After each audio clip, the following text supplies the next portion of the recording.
অনেক মেরেছে ওকে, মানে ওরা তো চেষ্টা করেছিলেন মেরে দেওয়ারে, কপাল ভালো ছিল, সঠিক জায়গা লাগিয়ে বেঁচে আছে,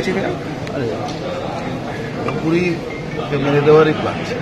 বলছি কার্তিক মহারাজ বাড়িতে আসার পরে কি এই হামলা এতভাবে মারা হচ্ছে?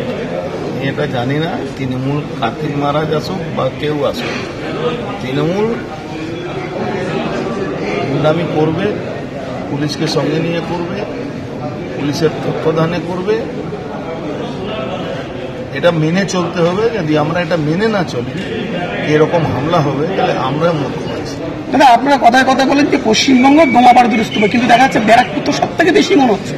ব্যারাকপুর সব থেকে বেশি শিরোনামে থাকে আজ থেকে না, বহুদিন ধরে, 1857 সাল থেকে এটা চলে আসছে, ব্যারাকপুর শিরোনামে থাকে। ওটা নিয়ে কোনো প্রশ্ন আছে? যখন পুলিশের গুন্ডা এক জায়গা হয়ে যায় প্রশাসন, তখন এই সমস্যাটা বাড়ে। এটাই এখানে হয়েছে। এই যে ছেলেটা, এটা তো এরকম মানে কোনো একদম পলিটিক্যাল ছেলে, পার্টি করা ছেলে, এ শুধু মিছিলে গেছে তার জন্য একে মারছে, মেরেছে। আর এখন বলছে নাকি গোষ্ঠীদ্বন্দ্ব। আমি বলছি গোষ্ঠীদ্বন্দ্ব আছে, তারপরে কান্নাকাটি করিস নাকি বিজেপির লোকরা মেরে দিয়েছে, অমুক লোক অর্জুন সিংয়ের লোকরা মেরে দিয়েছে, এইসব যাতে পরে যাতে কান্নাকাটি না পরে এটাই বলো কি বা বিজেপি অন্তর্দ্বন্দ্বই হয়েছে, এটা মাথায় রাখে।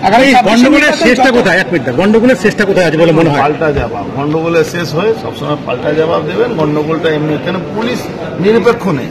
পুলিশ নিরপেক্ষ থাকো। আমি ব্যারাকপুরে সবসময় বলি একটা কথা, কি পুলিশ যদি নিরপেক্ষ হয়ে যাবে, ব্যারাকপুরে গন্ডগোল বন্ধ হয়ে যাবে। বাট পুলিশ নিরপেক্ষ নেই, এই জন্য নিজে বাঁচতে গেলে নিজেকে লোক। আপনি কি পাল্টা দেবেন বলে দাবি করছেন? পাল্টা দেওয়ার দাবি করছেন? 100% না মারলে বাঁচবে না, বিজেপি কোনো কর্মী বাঁচবে না। আজকে কর্মী হচ্ছে, কালকে কে যে বলছে কি আমি নেতা দিছেও মার খাবে। কাদেরকে বলছে? টার্গেটটা কাদের? এই আমার পাশে দাঁড়িয়ে আছে, মার খাবে। আপনি টার্গেটটা কাদের করছেন? যেরকম মালটা মারিয়েছে, যে মারিয়েছে তাকে ধরে পেটাতে হবে। চিহ্নিত করেছে 100%। সিপি বদল হয়ে গেল, তারপরে এরকম? আরে ভাই, ওখানে সিপি বদলাও করো বা যেই করো, যেই আসো, যদি নিরপেক্ষ না থাকে, আমি কেন বলছি কি পাল্টা জবাব না দিলে বাঁচতে পারে? পুলিশ নিরপেক্ষ নেই। এখনই ওকে 3 জনকে দেখে সারেন্ডার করেছে, কোর্টে যাবে, বিকালবেলা চলে আসবে। কারণটা কি 26 নির্বাচন? ব্যারাকপুর জুডিশিয়ারিটাও সেরকম হয়ে গেছে। ওখান থেকে নবান্ন থেকে ফোন আসছে, ব্যারাকপুর জুডিশিয়ারি সেরকম। আপনাদের আগামী পদক্ষেপ কি হবে? সে সময় বলবে। সব 26 নির্বাচন কাছে আসছে, তাতে কি অশান্তি আরো বাড়ছে? সব কথা বাড়বে, সেটা তো বাংলায় এরকম হবে।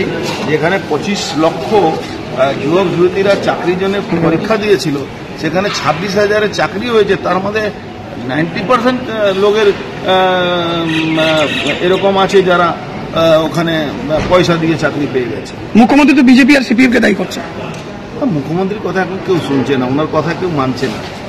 Thank you. দেখছেন না, সরাসরি বলছে যে মুখ্যমন্ত্রী মিথ্যা কথা বলে। এর থেকে বেশি আর কি হতে পারে? এটা একদম ভালো জায়গা, অন্য স্টেট থাকলো না, ওই নেতাজি নিশ্চয় আগুন জ্বলত। অনেক ভদ্র আছে এরা, তাই বেঁচে গেল না। মমতা ব্যানার্জিকে যেভাবে তারা প্রশ্ন করছিল, অন্য স্টেট থাকলে আগুন জ্বালিয়ে দিত। থ্যাংক ইউ দাদা।